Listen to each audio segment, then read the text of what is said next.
Hi, and welcome to Off the Beaten Tracks, the only show on YouTube where nothing you do with a fork is against the law.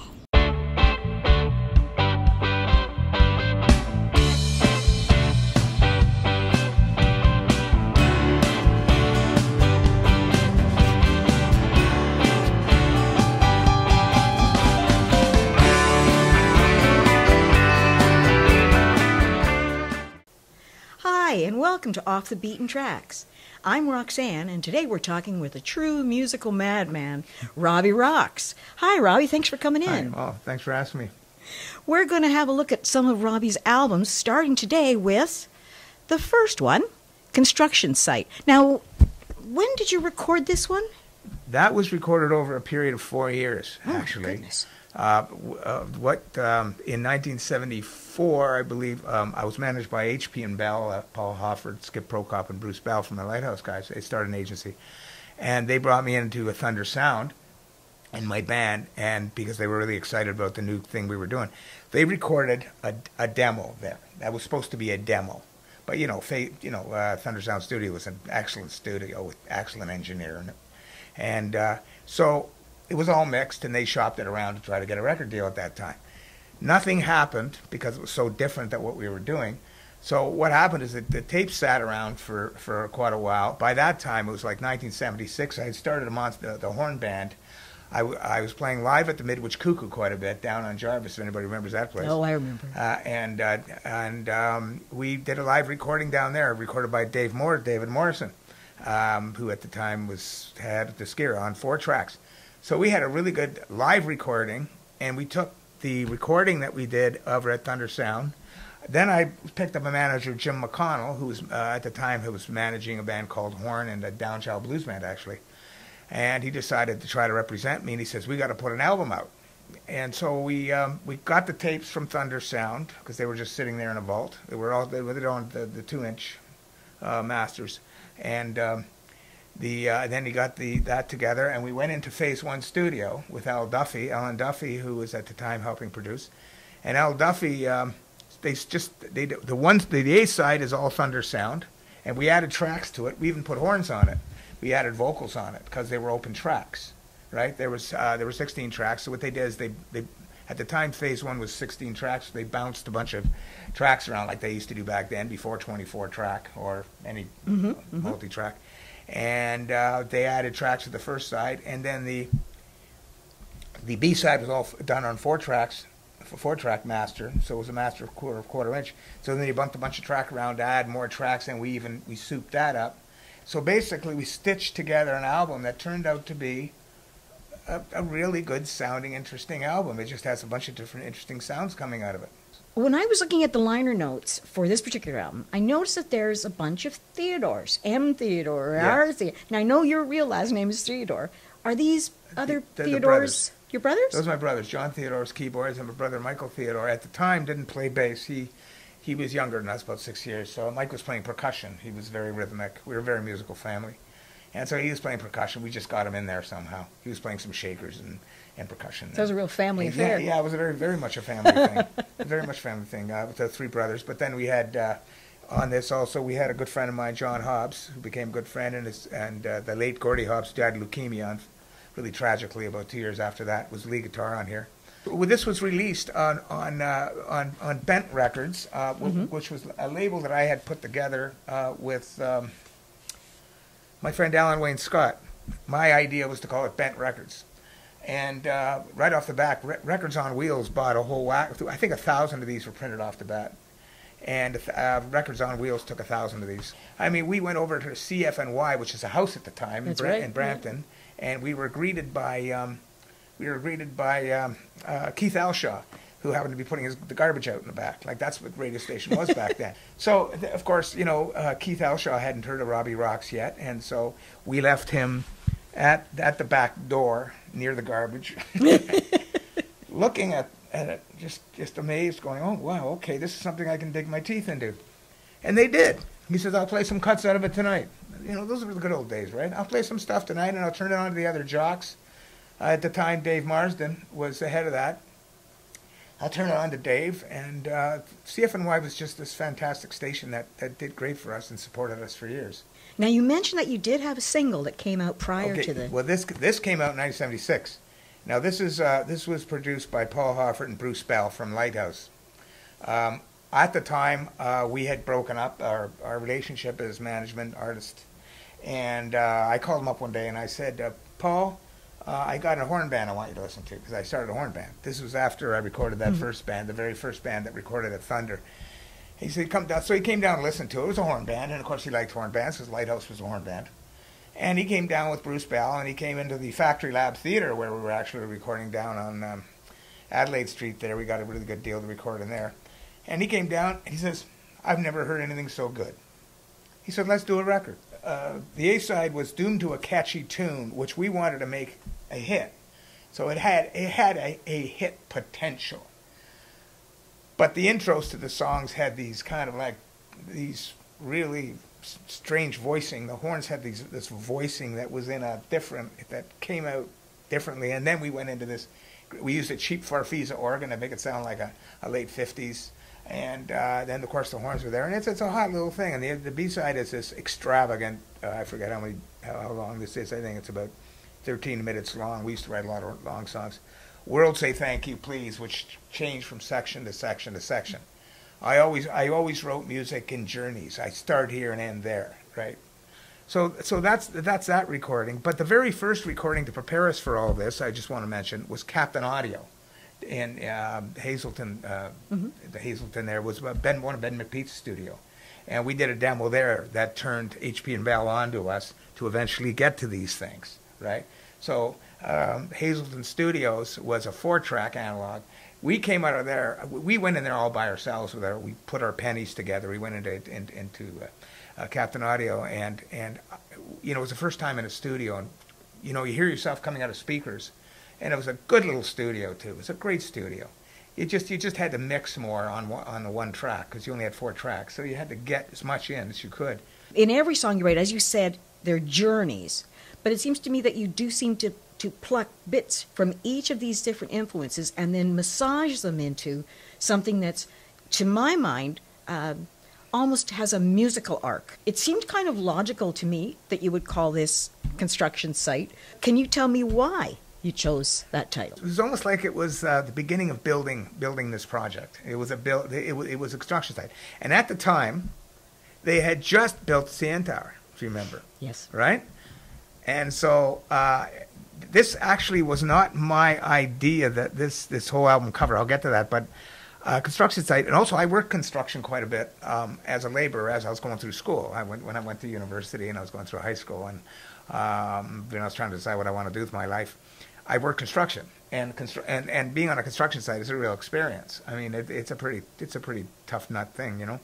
And so I think it was Alan Wayne Scott who did a lot of stuff for me, and between him and Jim McConnell, they came up with the idea of we'll take a photo that Randy Precious took, and we'll take a good photo, and then we'll superimpose it upon and that was actually the city of Toronto at the time. Now I try to remember where they actually got that photo, probably from magazine or something, and that's what Toronto looked like at the time.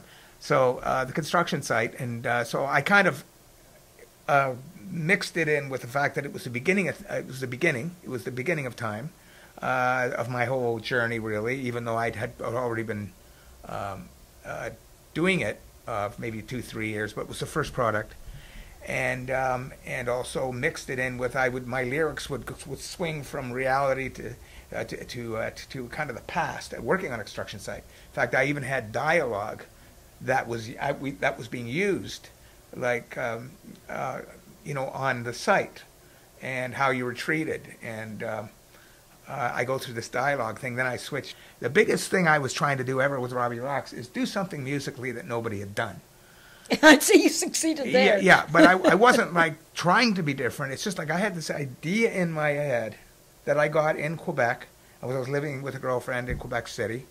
And I decided I have to go back to Toronto. I can't live in Quebec anymore. I got to go back to Toronto and do what I want to do in that kind of environment. I didn't think about writing anything in particular. It just flowed, and there was just spilling out of me. And I was writing like songs at a fast rate, get up in the morning, drink a ton of coffee, and just go at it. On this album, you run the gamut of many different kinds of ideas. So it ranged from things like Reaming Me, the first song on side one, to the last song on side two is I'll Be Fucked. So you definitely doing some very interesting... Reaming Me, the reason why Reaming Me is the first song on here is because it's the way it sits musically. It's got that Latin-y thing. It starts off, you know, and you know, I mean, you've got a producer working with us, Al Duffy and Jim McConnell, and they're sitting there and they're thinking in terms of commercial somehow still.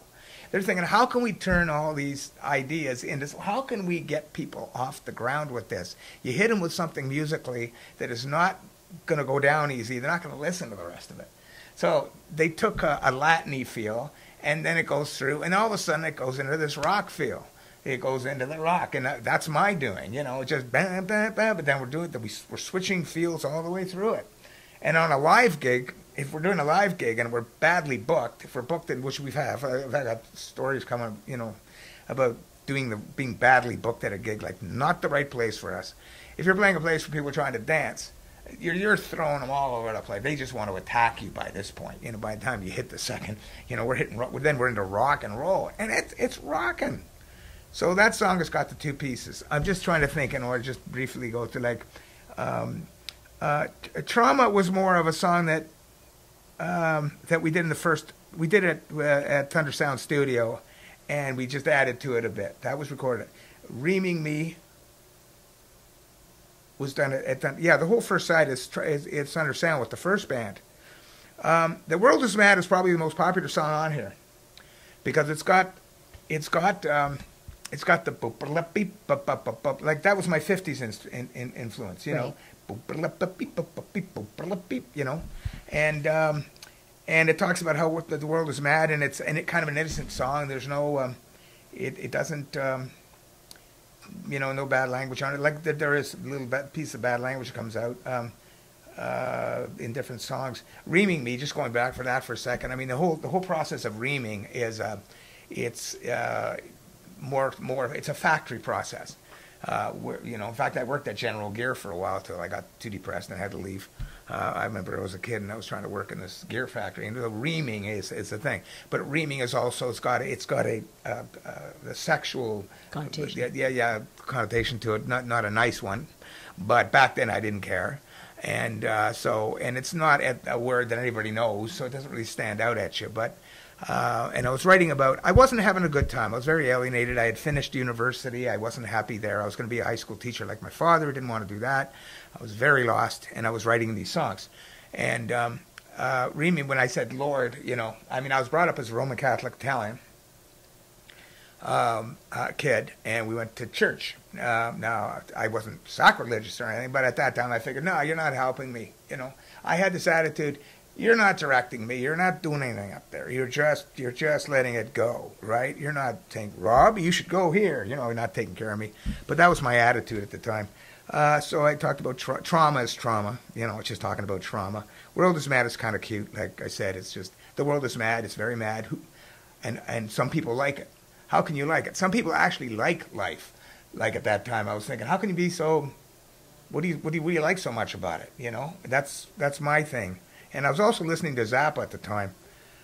Serious Errors is a song I wrote, and I wrote it more about we are making serious. Now, this is a song I would never sing again because I don't believe in it so much. But at the time, I was saying we are making serious errors if we bring kids on the world today. I just had this thing about it's not a good place to put kids. It's kind of I had a dark thing, I think comes from my mother's side a little bit. My mother was great. I mean, she was funny as hell, and so was my Italian grandmother, who was born in Alberona, Italy. But they had kind of a dark sense of humor. They were, and I think that side of it came out of me. I got a little of that. Imagine this is just imagine a world that was perfect, and I write about that. And of course, this construction site that I was talking about, that's just a mixture of just construction and starting and construction site itself.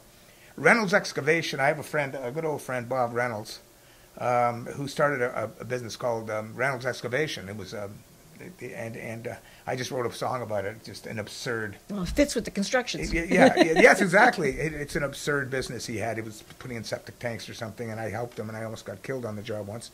So I wrote a song about it. World Say Thank You Please. You know, it's just kind of one of those songs that is kind of, what is it? It's kind of hidden meanings. And of course, I'll Be Fucked If I Do, I wrote, actually when I was on the road.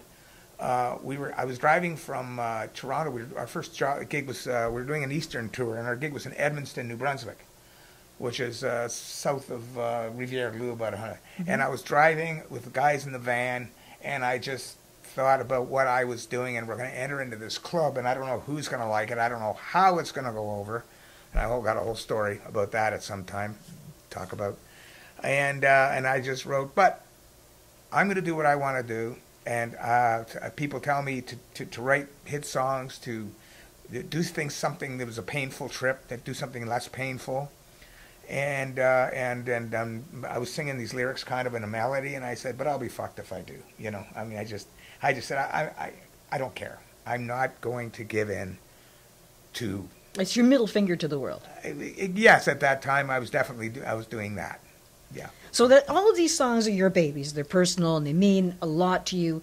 Now it's all these years later. Looking back, is there a favorite? Is there one that you feel has lasted, like on really this album? Stood the test of time? On this particular album? On this album? I would say it's. I don't know. I would say The World Is Mad. Probably is my favorite song in this. Not so much musically, but just the way it sits.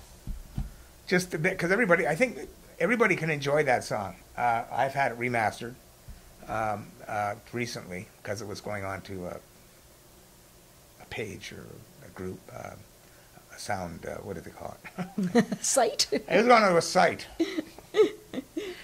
And it sits well on a site. Everybody likes it. Even now, it stands up. So back in the mid-'70s, it wasn't the same as it is today, where everybody gets their picture taken every time they look at a lunch plate.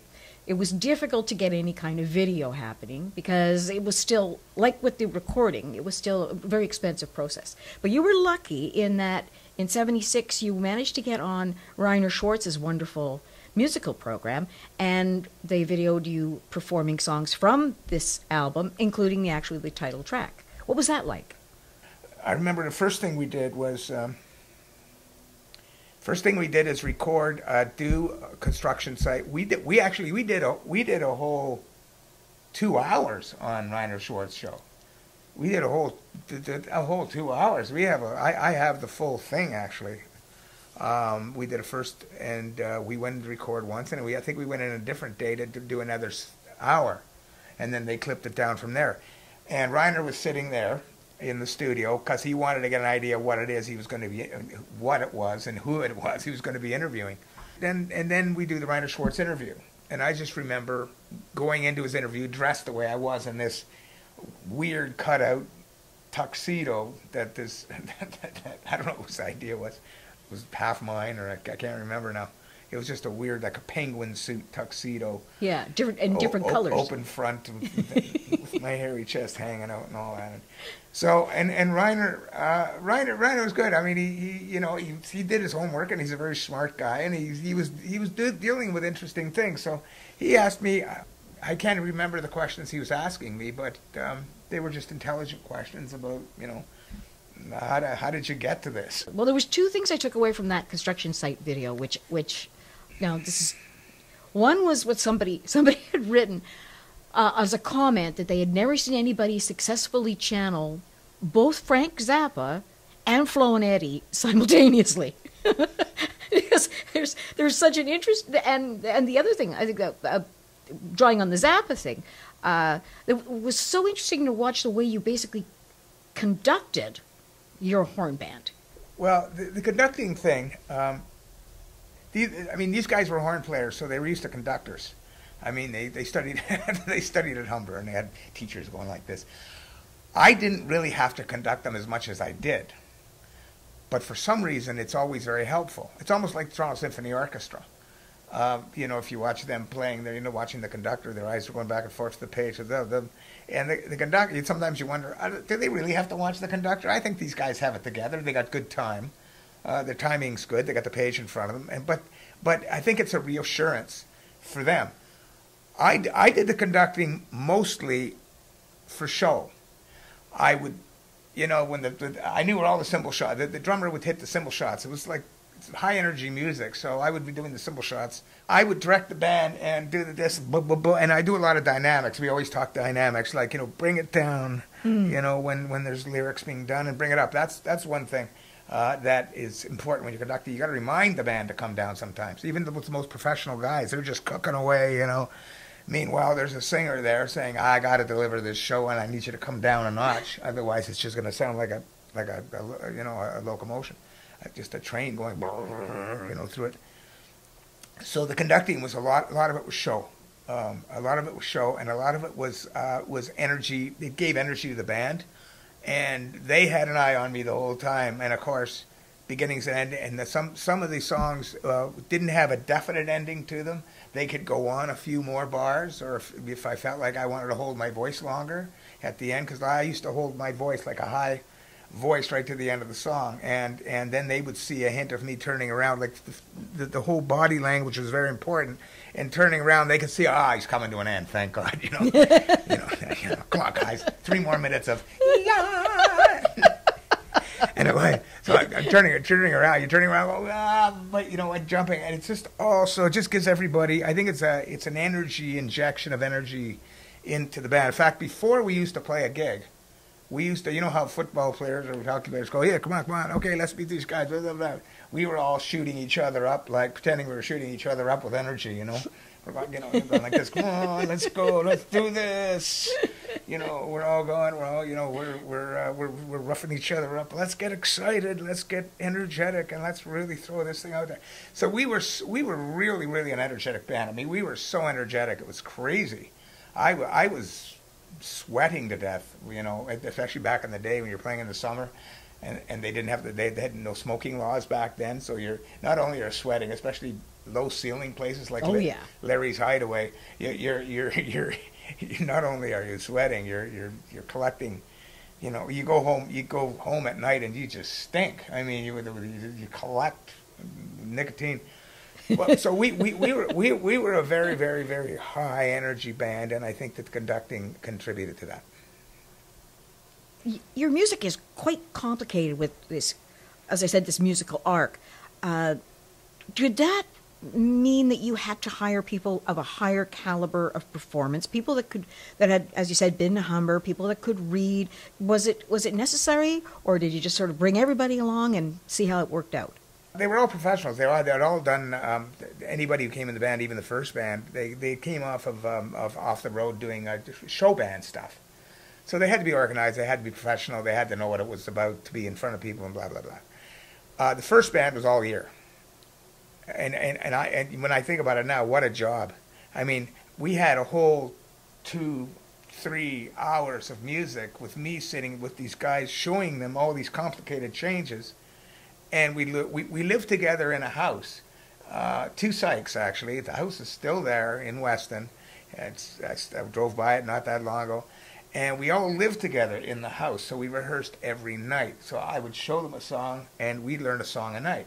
So if you're living together and you're rehearsing every night, in about 25 nights, you got 25 compositions. But they all did it by ear, that first band. And it's pretty amazing when you think about it, how they could play it all by ear, because it was all in my head. The second band, the horn band that we had in the mid-'70s, that's half this album here, the rhythm section weren't readers. The horn section was. These guys were from Humber. And so they the process would be very interesting. I'd show them a song first. I'd play the guitar and all that, and they'd write it all down. They'd put it all down in charts. They put it down so they could read it. They would put down the form of the song and then arrange their parts together, discussing among each other. Let's do this here.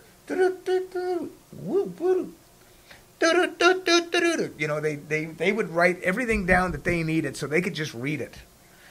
So that they would do that, let's say to a song, okay? We do this one at a time, one song at a time, but we rehearsed every night. We didn't live in the same house. Then as soon as these guys had about 4 songs down with all the charts, I'd sit down with the rhythm section alone, told the other guy to stay home, and I would show them all the songs by ear, and they would memorize them all. And the tricky part was to take half the band that read, that put all their charts down, and it was scored, basically scored music. It was very detailed shots and everything, and take a rhythm section that learned it right off my guitar and get them to mesh was always a challenge, because the horns heard them playing it a certain way. So the rhythms actually would play, and the horns are trying to play on top of this kind of loose, swimmy rhythm track. You know, this rhythm with the drums and the bass and the guitar and all that. They're trying to put their rigid, disciplined horn lines on top of this. So there was always this bit of a clash. It wasn't too bad, where it's like, can you guys like do, you know, the horns are saying, can you guys like, it was always the horns that were doing it. Like the rhythm section didn't say, could you guys change? No, it's always the horn guy saying, can you guys change? Can you guys do, you know, Brian, we're hearing more of a different groove on the drums, like to this particular line. Can you do something that's more kind of funk, but not funk, but kind of, and so he'd try out a couple of things, and then he'd go, yeah, something like that. The bass player would follow. Then, of course, the keys would follow, and the keyboards. Can you, like, not do so much rambling and rolling? My brother John used to, like, be very kind of more of a soloist guy, and these guys got these rigid arrangements, and he's flying around with his hands. Can you not, like, fly around the keyboard and play more structured chording so it fits our voicing? And of course the guitar player, he would just kind of follow in and try to, I remember he was a very quiet guy, and he just kind of tried to listen and then just fit in. And amazingly enough, it was probably, that band was the tightest band I probably ever had. And I think you notice it on the Reiner Schwartz show when we played. That band was so tight. Yeah, they were squeaking. And we used to change meter all the way through it. Like if the band went out out of time, everybody went out. We all went out together. Everybody was just following everybody. So like one section would be like this. Like you couldn't put a metronome on this band ever at any time, because it wasn't like it was way out, but it was just like it would go and stop, and it would speed. A section would speed up halfway through, and we broke all the rules. You've been watching Off the Beaten Tracks. My name is Roxanne, and today we have been discussing with Robbie Rox his first album, Construction Site.